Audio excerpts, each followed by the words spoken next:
నమస్తే, welcome to top 9 news. నేను సుమా. ముందుగా బులెటిన్లో headlines.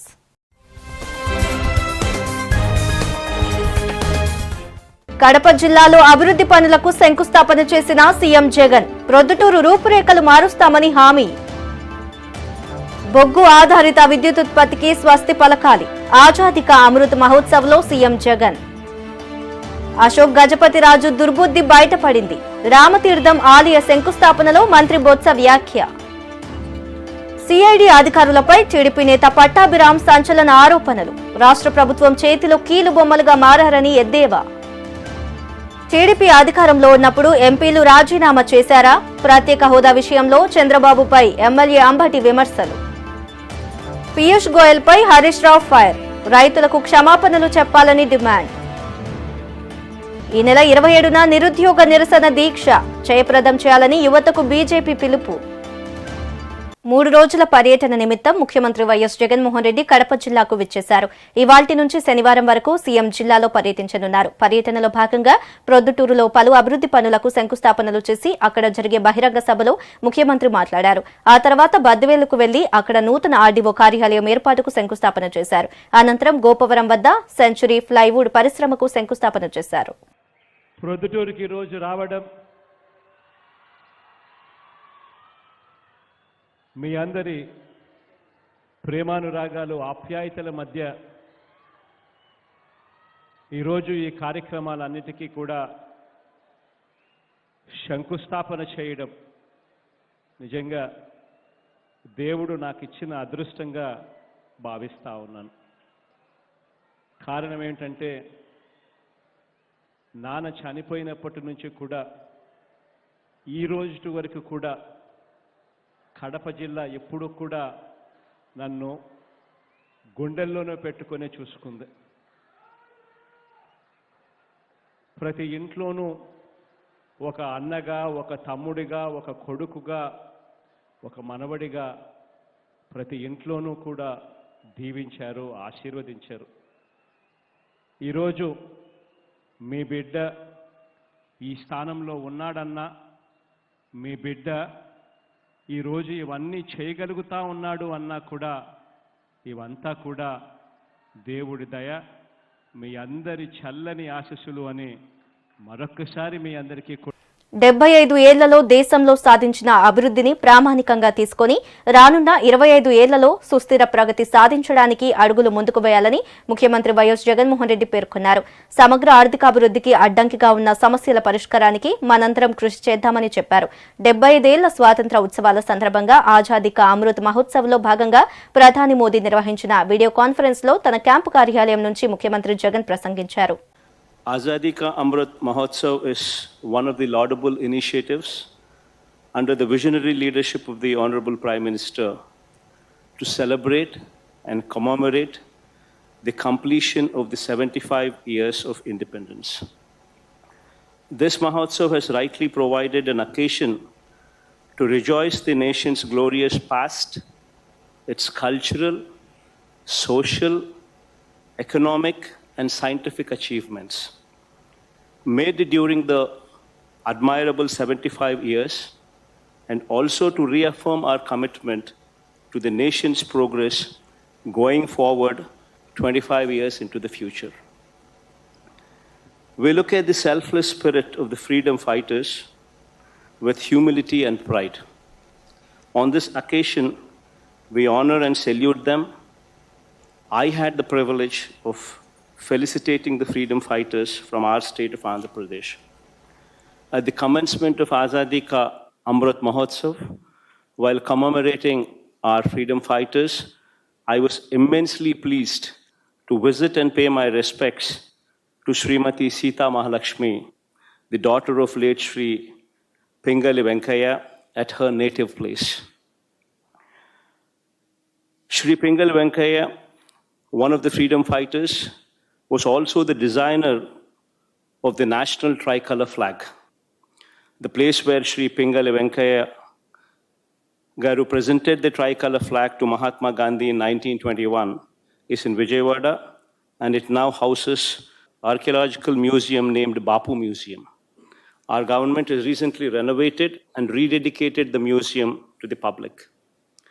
Further, in the memory of great freedom fighters of Andhra Pradesh such as Shri Alluri Sita Ramaraju, Shri Uyalawada Narsimha Reddy, Shri Andhra Kesari Prakasham Pantulu Garu, Shri Potti Sri Ramulu, Shri Duggirala Gopala Krishnaya Garu, Shri Ayadevara Kaleshwararao Garu, Shri Vavilala Gopala Krishnaya Garu, and other renowned personalities, in their memory, we have been conducting Azadi Ka Amrit Mahotsav celebrations every week through virtual and direct events. Ashok Gajapati దుర్బుద్ధి బయటపడిందని, ఆయన ప్రవర్తించిన తీరు, ఇలాంటి సాంప్రదాయాలు విజయనగరం జిల్లాలో ఎప్పుడూ లేవని municipal శాఖ మంత్రి బొత్స సత్యనారాయణ అన్నారు. రామతీర్థ ఆలయ శంకుస్థాపన కోసం ఆహ్వానం ఇవ్వడానికి వెళ్లినప్పుడు ఈవో ప్రధాన అర్చకుడిని అవమానపరిచారని తెలిపారు. ఆయనకు చైర్మన్ గా ఆలయ అభివృద్ధి సంబంధించి బాధ్యత లేదని, అందుకోసం ఏనాడు గవర్నమెంట్ను కోరలేదని ధ్వజమెత్తారు. అనుకున్న ప్రకారం రేపు శ్రీరామనవమికి ఆ దేవాలయాన్ని ఓపెన్ చేయాలని చెప్పి సంకల్పంతో ఈ కార్యక్రమాన్ని చేపట్టడం జరిగింది. ఆల్మోస్ట్ కన్స్ట్రక్షన్స్కి అంతా కూడా కావాల్సిన స్టోన్తో టెంపుల్ కడుతున్నాం కాబట్టి స్టోన్కు సంబంధించిన మెటీరియల్ అంతా కూడా కటింగ్స్ చేసి దాన్ని ట్రాక్ ద్వారా, ఎందుకంటే కొండ ప్రాంతం వెళ్ళాలి కాబట్టి ట్రాక్ ద్వారా దాన్ని మెటీరియల్ని పైకి తీసుకెళ్లే విధంగా కూడా అన్ని చర్యలు తీసుకొని ఈరోజు మంచి రోజు కాబట్టి కార్యక్రమానికి శంకుస్థాపన చేసి శ్రీరామనవమికి ఓపెన్ చేయాలని సంకల్పంతో ముందుకెళ్ళడం జరుగుతుంది. అదేవిధంగా గతంలో కూడా చూసాం ఈ యొక్క రామతీర్థాన్ని ఏ విధంగా అభివృద్ధి జరిగిందో. దాని మీద ఈరోజు రాష్ట్ర వ్యాప్తంగా కూడా అన్ని దేవాలయాలని అభివృద్ధి చేసే మార్గంలోనే ముందుకెళ్ళడం జరుగుతుంది. ముఖ్యంగా మా విజయవాడ కనకదుర్గమ్మ ఆలయానికి కూడా 70 కోట్ల ప్రభుత్వ నిధులతో అభివృద్ధి చేయడం కానివ్వండి. గతంలో తెలుగుదేశం ప్రభుత్వం, భారతీయ జనతా పార్టీ, జనసేన కలిసి ఉన్న కూటమి ప్రభుత్వం ఉన్నప్పుడు సుమారుగా దాదాపు విజయవాడ నగరంలోనే అనేక దేవాలయాలను కూల్చేయడం జరిగింది. వాటన్నిటిని కూడా గౌరవ ముఖ్యమంత్రి గారి చేతుల మీదుగా దాన్ని శంకుస్థాపన చేసి అవి కూడా ప్రారంభోత్సవానికి సిద్ధంగా ఉండడం జరిగింది. ముఖ్యంగా ఈ రామతీర్థానికైతే మాత్రం ఇంతగా గౌరవ మంత్రి గారు కూడా చెప్తున్నారు. ఇంకా కింద దేవాలయానికి అర్చకులతో కూడా మాట్లాడాము. కింద దేవాలయం ఫ్లోరింగ్ కానివ్వండి, యాగశాల కానివ్వండి, అదేవిధంగా ఆశీర్వాద మండపం కానివ్వండి, ఇట్లా ప్రస్తుతానికి ఇవన్నీ కూడా శాంక్షన్ చేసి ఇంకా ఈ అభివృద్ధికి ఏదైనా కావాలనుకున్నా కానీ దాన్ని ముందుకు తీసుకెళ్లే విధంగా ఈ ప్రభుత్వం, ఈ దేవాదాయ శాఖ పనిచేస్తుందని చెప్పని మీ అందరికీ కూడా తెలియపరచుకుంటూ, అదేవిధంగా ఇవాళ ఉదయం నుంచి చాలామంది మీరందరూ కూడా చూశారు. ఇదంతా కూడా మీరు ఆల్మోస్ట్ అందరూ మీడియా వాళ్ళు ఉన్నారు, ఏం జరిగిందో చూశారు. ఇప్పుడు ఆలయ ధర్మకర్తగా ఆయనకి ఇవ్వాల్సిన గౌరవం, ఈ యొక్క కార్యక్రమానికి ఇన్వైట్ చేయడానికి మా ఈవో గారు కానీ ప్రధాన అర్చకులు ఇద్దరు కూడా వెళ్ళి ఇన్వైట్ చేయడం జరిగింది. మీరు కూడా శిలాపలకం మొత్తం చూశారు. టోటల్గా ప్రోటోకాల్ ప్రకారం, సిస్టమ్ ప్రకారం దాన్ని పూర్తిగా కూడా శిలాపలకాన్ని చేస్తే మరి అంత పెద్ద వయసున్న అశోక్ గజపతిరాజు గారికి ఈ గుడి నిర్మాణం చేపట్టడం ఇష్టం లేదో అని చెప్పని ఒక భావన నాకు కనబడుతుంది. ఎందుకంటే 10 గంటలు ఆయనకి బాధ్యత లేదా, అభివృద్ధిలో బాధ్యత లేదా ఆయనకి? ప్రభుత్వం ఆయన మా గుడికి ఇది కావాలని చెప్పని కనీసం ఎప్పుడైనా ఒక లెటర్ రాశాడు ఈ గుడికి చేయమని చెప్పని. ఒక చైర్మన్గా ఎప్పుడైనా కానీ ఈ దేవాలయానికి ఇది నిర్మాణం చేయాలి, మాకు మీ గవర్నమెంట్ సహకరించమని చెప్పని ఎప్పుడైనా ఒక చైర్మన్కి ఒక్క లేఖ రాశాడు ఎప్పుడైనా కానీ? అభివృద్ధి చేయాలని మరి బాధ్యత అయింది లేదా? ఆయన పట్టించుకున్న బాధ్యతని దేవాదాయ శాఖ, మాకు దాదాపు 25,000 దేవాలయాలు ఉన్నాయి, అయినా కానీ దీని మీద శ్రద్ధ పెట్టుకుని చేస్తున్నాం మేము. ఆయన చైర్మన్గా ఉన్నప్పుడు ఎందుకు మన గుడి అభివృద్ధి మీద ఎందుకు ఆయన ఏ రోజు కూడా గవర్నమెంట్ ఎందుకు అడగలేదు? ఎందుకు రివ్యూలు పెట్టుకోలేదు? ఆయన ప్రతిదీ లీగల్గా లాయర్ నోటీసులు పంపడం తప్ప దీనికి ఈరోజు ఇక్కడ మెట్లు పాడైపోయినా బాగు చేయమని చెప్పాడు. నేను ఎప్పుడైనా చెప్పాడు ఆయన? ఎప్పుడైనా అసలు కొండ మీద గేయడం చైర్మన్గా ఎప్పుడైనా ఈ ఘటన జరగక ముందు ఎప్పుడైనా గుడికి వెళ్ళి చూశాడు ఆయన? అక్కడ పైన రామాలయం సంగతి ఆయన తెలుసా ఆయనకి?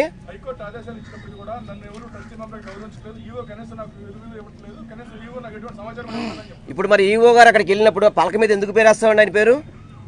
పలక మీద మీరు పేరు చూశారు కదా, ఆయన్ని ఎందుకు పేరేస్తారు? మరి ఈవో ఎందుకు వెళ్ళాడు, ప్రధాన అర్చకుడు ఎందుకు వెళ్ళారు? ఆయన వంశపరమైన ధర్మకర్త కాబట్టి ఇచ్చాం దానికి. ఆయన విలువ కాపాడుకోకుండా చట్ట వ్యతిరేక కార్యక్రమాలు చేస్తే మాత్రం తప్పకుండా చర్యలు తీసుకుంటారు. దాంట్లో ఎటువంటి ఎందుకంటే ఇంతమంది మంత్రులు వచ్చినప్పుడు అవమనస్సు కూర్చుంటే చూసుకునే ప్రభుత్వం కాదు ఇది.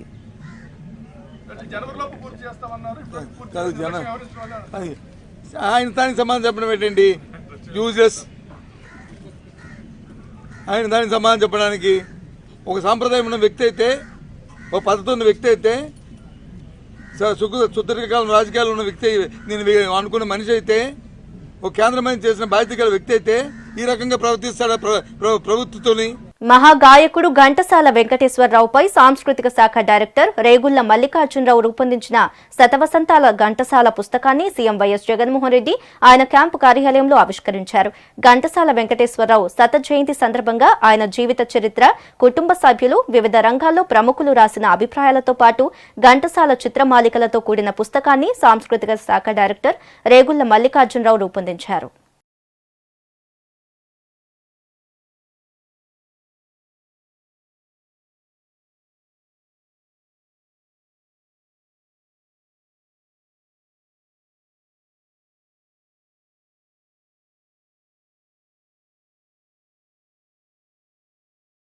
చంద్రబాబు అధికారంలో ఉన్నప్పుడు ప్రత్యేక హోదా కోసం టీడీపీ ఎంపీలు రాజీనామా చేశారా అని వైసీపీ ఎమ్మెల్యే అంబటి రాంబాబు ప్రశ్నించారు. అధికారంలో ఉన్నప్పుడు రాజీనామా చేయడం ఏంటి అన్నారు. అలాగే ఆంధ్రప్రదేశ్కు ప్రత్యేక హోదా విషయంలో తమ పార్టీ మాట తప్పదని, మడమ తిప్పదని అన్నారు. నిజానికి ఆంధ్రప్రదేశ్కు ప్రత్యేక హోదా రాకుండా చేసింది చంద్రబాబు అని ఆరోపించారు. ప్యాకేజీలు తీసుకుని ప్రత్యేక హోదాకు అడ్డుపడ్డారని విమర్శించారు. ఇది కొత్త ఏం కాదు కదా. మేము డే 1 నుంచి అపోజిషన్లో ఉన్నప్పటి నుంచి ఇప్పటి వరకు కూడా ప్రత్యేక హోదానే కావాలి, ప్రత్యేక ప్యాకేజ్ అనేది పెద్ద బూటకం, మోసం అని మేము చెప్పాం. చంద్రబాబు గారు ఏం చెప్పారు? ఇవాళ కేంద్ర మంత్రి గారు పార్లమెంట్లో ఏం చెప్పారంటే, ప్రత్యేక ప్యాకేజ్ కన్నా కూడా, ప్రత్యేక హోదా కన్నా కూడా ప్రత్యేక ప్యాకేజీ మంచిదని అప్పటి రాష్ట్ర ప్రభుత్వం అడిగి తీసుకుంది అని చెప్పాడా లేదా? అంటే చంద్రబాబు నాయుడు గారు మాకు ప్రత్యేక హోదా వద్దు, ప్రత్యేక ప్యాకేజీ కావాలి అని చెప్పి తీసుకుని ప్రత్యేక హోదాని ముంచినటువంటి వ్యక్తి చంద్రబాబు నాయుడు. ఇవాళ ప్రత్యేక హోదా గురించి మాట్లాడతాడు. సరే, ఓడిపోయే ముందు కూడా ప్రత్యేక హోదా గురించి మాట్లాడాడు, ప్రత్యేక ప్యాకేజ్ తీసుకుని. దుర్మార్గమైన ఆలోచన, నీచమైన ఆలోచన, సర్వనాశనం చేసినటువంటి వ్యక్తి. అయినా మేము ప్రత్యేక హోదా తీసుకురావడం కోసం సర్వశక్తులు వడ్డీ ప్రయత్నం చేస్తుంది వైఎస్ఆర్ కాంగ్రెస్ పార్టీ. మేమేమి మాట తప్పం, మనం తిప్పం. కాకపోతే కేంద్ర ప్రభుత్వం చాలా స్ట్రాంగ్గా ఉంది, వాళ్ళ నిర్ణయం మీద ఆధారపడి ఉంటుంది. వాళ్ళ నిర్ణయాన్ని ప్రభావితం చేయడం కోసం అనేకసార్లు రిక్వెస్ట్ చేస్తున్నాం, మాట్లాడుతున్నాం, చర్చలు జరుపుతున్నాం. మీరు తీసుకురాలేదే, 25 ఇస్తే తీసుకొస్తామన్నారుగా, తీసుకురారే అని మా మీద చూస్తున్నాడు ఇవాళ చంద్రబాబు నాయుడు గారు. ఎస్, కరెక్టే, మాకు ఎక్కువ ఎంపీలు ఇవ్వండి, మేము తీసుకొస్తామని చెప్పిన మాట వాస్తవం. కానీ ఎమ్మటే జగన్మోహన్ రెడ్డి గారు, కేంద్ర ప్రభుత్వం ఇంకా రాష్ట్ర ప్రభుత్వం ఏర్పడిన మరుక్షణమే జగన్మోహన్ రెడ్డి గారు ఏం చెప్పారు? మన దురదృష్టం. సిఐడి అధికారులు రాష్ట్ర ప్రభుత్వం చేతిలో కీలుబొమ్మలా మారారని టీడీపీ జాతీయ అధికార ప్రతినిధి కొమ్మారెడ్డి పట్టాభిరామ్ ఆరోపించారు. సీబీఐ కాస్త చిత్తదొర ఇన్వెస్టిగేషన్ డిపార్ట్మెంట్ గా మారిందని ఎద్దేవా చేశారు. టీడీపీ హయాంలో స్కిల్ డెవలప్మెంట్ స్కీమ్లో ఏదో అవినీతి జరిగిందని భ్రమలు కల్పిస్తున్నారని మండిపడ్డారు. స్కిల్ డెవలప్మెంట్ కార్పొరేషన్కి సంబంధించి మరేదైతే గత కొద్ది రోజులుగా వ్యవహారం నడుస్తుందో, బురద జల్లే వ్యవహారం నడుస్తుందో, అనేక సందర్భాల్లో గత 10-15 రోజులుగా మరి బురద జల్లే కార్యక్రమానికి సంబంధించి అనేక రకాలైనటువంటి వాస్తవాల్ని రాష్ట్ర ప్రజల ముందు ఉంచుతూ ఉన్నాం. లక్షలాది మంది నిరుద్యోగ యువతకు సంబంధించినటువంటి ఒక గొప్ప ప్రాజెక్టు పైన కేవలం ఒక కక్ష సాధింపు ధోరణితో ఏదో ఒక రకంగా మా పార్టీ పైన, మా పార్టీ జాతీయ అధ్యక్షులు నారా చంద్రబాబు నాయుడు గారి పైన బురద జల్లాలనే ఒక కార్యక్రమంతో అవినీతి మసి అంటించాలన్న ఒక కార్యక్రమంలో భాగంగా ఈ కుట్ర ఏదైతే జరుగుతుందో, ఈ కుట్రకు సంబంధించినటువంటి అనేక డాక్యుమెంట్స్ని రాష్ట్ర ప్రజల ముందు ఉంచడం జరిగింది. ఇవాళ రాష్ట్రంలో ఉన్నటువంటి సిఐడి ఏ రకంగా ఒక తోలుబొమ్మగా మారిపోయి ఇవాళ ప్రభుత్వ పెద్దల చేతుల్లో ఒక తోలుబొమ్మగా మారిపోయి వీళ్ళు చేస్తున్నటువంటి ఈ కుట్రలో భాగస్వామిగా మారి మరి ఒక గొప్ప ప్రాజెక్ట్ని అటకెక్కిచ్చే ప్రయత్నానికి వాళ్ళ సహకారం, సిఐడి వారి సహకారం ఏ విధంగా ఉందో కూడా మీకు అనేక సందర్భాల్లో తెలియజేయటం జరిగింది. ఇవాళ సిఐడి అనేది ఒక చెంచా డిపార్ట్మెంట్గా మారిపోయి అంటే క్రైమ్ ఇన్వెస్టిగేషన్ డిపార్ట్మెంట్ కాస్త ఇంతకుముందు నేను చెప్పినట్టు చిత్తం దొర ఇన్వెస్టిగేషన్ డిపార్ట్మెంట్గా మారిపోయి, అంటే తాడేపల్లి ప్యాలెస్లో కూర్చున్నటువంటి పెద్దలు ఏది చెప్తే దానికి చిత్తం దొర అని చెప్పి ఆ రకంగా కంప్లైంట్లు తయారు చేసేయటం, అరెస్టులు చేయటం, ఇవన్నీ కూడా చేస్తున్నారు. ఈ రోజున ఈ చిత్తం దొర ఇన్వెస్టిగేషన్ డిపార్ట్మెంట్కి నేను సవాల్ చేస్తూ ఉన్నా. మీరు ఏదైతే ఒక తప్పుడు ఎఫ్ఐఆర్ ఫైల్ చేసి మరి ఒక గొప్ప ప్రాజెక్టు పైన బురద జల్లే కార్యక్రమానికి శ్రీకారం చుట్టారో, రాష్ట్ర వ్యాప్తంగా ఉన్నటువంటి దాదాపు 40 స్కిల్ డెవలప్మెంట్ సెంటర్ల ద్వారా దేశంలోనే అత్యంత మౌలిక సదుపాయాలను అందిస్తున్న రాష్ట్రాల్లో ఏపీ ముందు ఉందని మంత్రి సీతిరి అప్పలరాజు అన్నారు. కోవిడ్ సమయంలో సైతం ప్రతి పేదవాడిని ఆదుకున్నామని చెప్పారు. దశాబ్దాలుగా నిర్లక్ష్యాలకు గురైన విద్య, వైద్యంలో సమూల మార్పులు చేశామని, ప్రతి పార్లమెంటు పరిధిలో మెడికల్ కాలేజ్ ఏర్పాటు చేస్తున్నామని చెప్పారు. చంద్రబాబుకు ప్రజల బాగోగులు అవసరం లేదని, కేవలం పదవీకాంక్ష మాత్రమే ఉందని మండిపడ్డారు. గత కొన్ని సంవత్సరాలుగా మల్టీ మోడల్ పోవర్టీ ఇండెక్స్ అని ఒకటి వచ్చింది, ఎంపీఐ అని చెప్పి. గతంలో చంద్రబాబు గారు 2017-18లో యునైటెడ్ నేషన్స్ వాళ్ళు, గవర్నమెంట్ ఆఫ్ ఇండియా వాళ్ళు లాంచ్ చేసినప్పుడు చంద్రబాబు గారు కూడా ఈ పారామీటర్ గురించి మాట్లాడారు. మరి ఎంపీఐ పారామీటర్స్ గత వారం 10 రోజుల క్రితం కేంద్ర ప్రభుత్వం చెప్పినప్పుడు దేశంలోనే ఆంధ్రప్రదేశ్ 2వ స్థానంలో ఉందని చెప్పడం జరిగింది. అంటే ఆంధ్రప్రదేశ్ రాష్ట్రం, ఈ రాష్ట్రంలో ఉన్నటువంటి ప్రజలందరినీ పేదరికం నుంచి బయటపడేయడానికి, మరి అలాగనే ప్రజలందరూ అన్ని రంగాల్లో కూడా ముందుకు రావడానికి స్వచ్ఛమైనటువంటి నీరు, ఎలక్ట్రిసిటీ, పరిశుభ్రత, పర్ క్యాపిటల్ ఇన్కమ్, అక్షరాస్యత, లైఫ్ ఎక్స్పెక్టెన్సీ అంటే ఆరోగ్యం, విద్య, అన్ని రంగాల్లో inclusive development, what we call it inclusive development. ఎంపీఐలో దేశంలోనే 2వ స్థానంలో ఉన్నాం.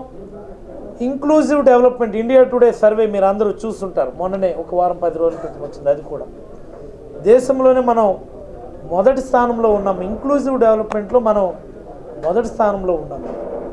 ఇవన్నీ గౌరవ ముఖ్యమంత్రి గారి నిరంతర శ్రమ. అభివృద్ధి అంటే ఏదో మన ఇంటి ముందు వేసినటువంటి ఒక సీసీ రోడ్డునో, మన ఇంటి వెనుక వేసినటువంటి ఒక సీసీ డ్రైనో కాదు. ఇంక్లూజివ్ డెవలప్మెంట్ అంటే ఇందులో అనేకమైనటువంటి కోణాలు ఉన్నాయన్నటువంటి విషయాన్ని ప్రజలందరికీ మీ ద్వారా నేనైతే తెలియజేయాలనుకుంటా ఉన్నాను. కోవిడ్ సమయంలో కూడా ఏ పేదవాడు కూడా నాకు తినడానికి తిండి లేదే, మరి లాక్డౌన్లో ఉన్నాం, ఎలాంటి ఉపాధి లేదే, ఏ రకంగా నేను కుటుంబాన్ని పోషించుకోగలను అన్నటువంటి భయం ఒక్క ఆంధ్రప్రదేశ్లోనే ఏ పేదవాడికి లేదని సందర్భంగా మీకు అందరికీ తెలియజేస్తా ఉన్నాను. ఇది ట్రాన్స్పరెంట్గా, పార్టీలకు అతీతంగా, రాజకీయాలకు అతీతంగా ప్రతి కుటుంబానికి ఇచ్చినటువంటి నవరత్నాల వల్ల ఇది సాధ్యపడింది. మరి అలాగనే ఈరోజు ఈ ప్రభుత్వం విద్య మీద కానీ, వైద్యం మీద కానీ వేల కోట్లు ఖర్చు చేస్తూ ఉంది. దశాబ్దాలుగా సీఎం జగన్ పై AP BJP chief Somu Veerraju మరోసారి విమర్శనాస్త్రాలు సంధించారు. రాష్ట్రంలో జగన్ నియంత పాలన సాగిస్తున్నారని, ప్రజా వ్యతిరేక విధానాలు అవలంబిస్తున్నారని ఆయన అన్నారు. అంతేకాకుండా రాష్ట్రంలో ఒక ట్రాక్టర్ ఇసుక ధర 18,000కు అమ్ముతున్నారని, మధ్య పేద తరగతి కుటుంబాలపై తీవ్ర భారం మోపుతున్నారని ఆయన మండిపడ్డారు.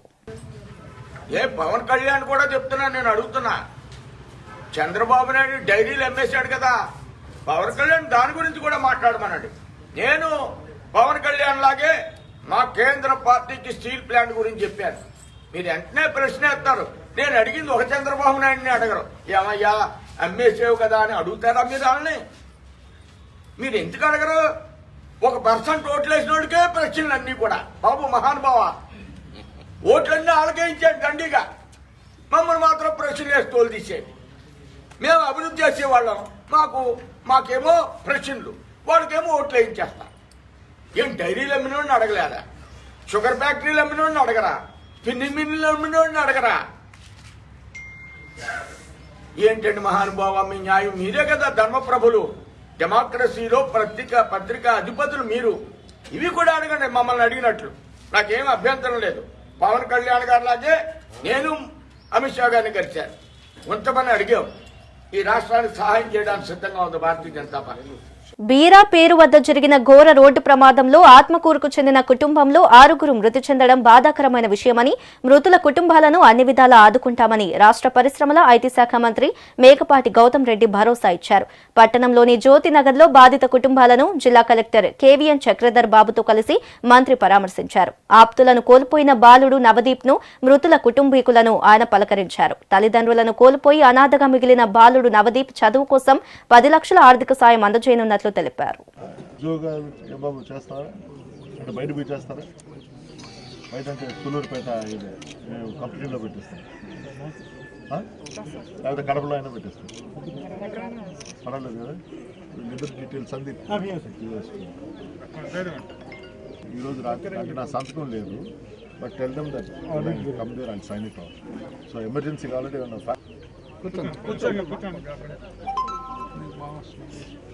మీకు ఎంతమంది కూతుర్లమ్మా? అయితే ఎస్ఐల్ గారికి అలాగే సంఘం చెందిన మా నాయకులకు కానీ వీళ్ళందరికీ కూడా నిజంగానే నేను ముందర వాళ్ళందరికీ కూడా ధన్యవాదాలు తెలుపుకుంటాను. ఎందుకంటే ఆ రోజు 9వ రోజు రాత్రి జరిగిన వెంటనే అప్పుడు నా పరిస్థితి, ఎందుకంటే నాకు స్టమక్ అప్సెట్ అయ్యి నేను I had to stomach poisoning, అదే సార్ ఫుడ్ పాయిజనింగ్ వల్ల నేను 2 రోజులు I had to be in bed return. కాబట్టి అయినప్పటికీ ఆ ఫోన్ చేసిన వెంటనే నేను చేసే కన్నా ముందరగానే వీళ్ళు ఆల్రెడీ న్యూస్ తెలుసుకొని అధికారులందరూ కూడా వాళ్ళు ఏర్పాట్లు చేసుకుంటూ వాళ్ళు ముందరికి సాగుతూ వాళ్ళు కావాల్సిన రెస్పాన్సిబిలిటీస్ ఏదో దాన్ని మించి కూడా రిస్క్ అంటే వాళ్ళ ప్రాణాలు అడ్డుపెట్టి కూడా వాళ్ళు ఈ యొక్క మొత్తం ఇన్సిడెంట్ని కూడా వాళ్ళని దగ్గరుండి చూసుకోవటం నిజంగానే చాలా థ్యాంక్ఫుల్ టు దెమ్. అండ్ దాంతోపాటు ముఖ్యంగా ఈరోజు దాదాపు 12, 16, 14 మంది ఆ ఆటోలో అంటే నీళ్ళల్లో పడినప్పటికీ దాదాపు 6 మంది చనిపోవడం అనేది నిజంగానే దురదృష్టం. దాంట్లో మరీ దురదృష్టం ఏంటంటే ఆ అబ్బాయి నవదీప్ అనే అబ్బాయి వాళ్ళ కుటుంబం పూర్తిగా తల్లిదండ్రులు కానీ అలాగే అవ్వాతాతలు కానీ తోడుపట్టిన అక్క కానీ చనిపోవటం అనేది నిజంగానే అబ్బాయికి ఆ లోటు ఎవరు కూడా తీర్చలేరు. మా ఎంతవరకు సరే మేము ఫైనాన్షియల్ వర్క్ చేయగలుగుతాం, కానీ ఆ ఎమోషనల్ అనేది ఎవరి వల్ల కాదు. ఏదేమైనా సరే ముందుగా మనం చూడాల్సింది ఏంటంటే అధికారులు ఏ విధంగానే స్పందించారు. ఉన్నత విద్యలో తెలంగాణ రాష్ట్రం పురోగమన దిశగా పయనించడం శుభపరిణామమని గవర్నర్ తమిళిసై అన్నారు. కొత్త రాష్ట్రం అయినప్పటికీ ఉన్నత విద్యలో ఎంతో ముందుందని కితాబిచ్చారు. జాతీయ విద్యా విధానం అమలుకు రాష్ట్రాలు కేంద్రంతో సహకరించాలని చెప్పారు. ఉస్మానియా విశ్వవిద్యాలయం ఠాగూర్ ఆడిటోరియంలో నిర్వహిస్తున్న జాతీయ విద్యా విధానంపై 2 రోజుల సదస్సును గవర్నర్ తమిళిసై ప్రారంభించారు.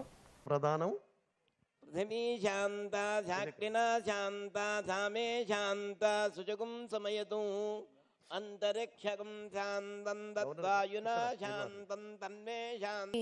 Kodandaram Reddy garu film director, Srimathi Sharada Akunuri singer, Houston Texas USA, Sri Vamsi Ramaraju garu founder president Vamsi art theatres, Srimathi Sailaja Sunkarapalli chairperson Vignesa Foundation, dignitaries on the dais, అందరికీ నమస్కారం. ఈరోజు మీ అందరినీ కలవడం నాకు చాలా సంతోషంగా ఉన్నది. ఈరోజు Vamsi art theatre golden jubilee సెలబ్రేషన్లో పాల్గొనడం నాకు చాలా సంతోషం. వంశీ ఆర్ట్స్ థియేటర్ అని ఆర్గనైజేషన్ 50 years బ్యాక్ ఎస్టాబ్లిష్ అయినది. ఈ organisation arts, culture, education and social సర్వీస్లో మంచి సేవ చేస్తున్నది. ఈరోజు వంశీ ఆర్గనైజేషన్ ఒక గొప్ప యాక్టర్ ప్రజనది కళాభారతి శ్రీమతి జమున రమణారావు గారిని డాక్టర్ నారాయణ రెడ్డి స్వర్ణ కంకణంతో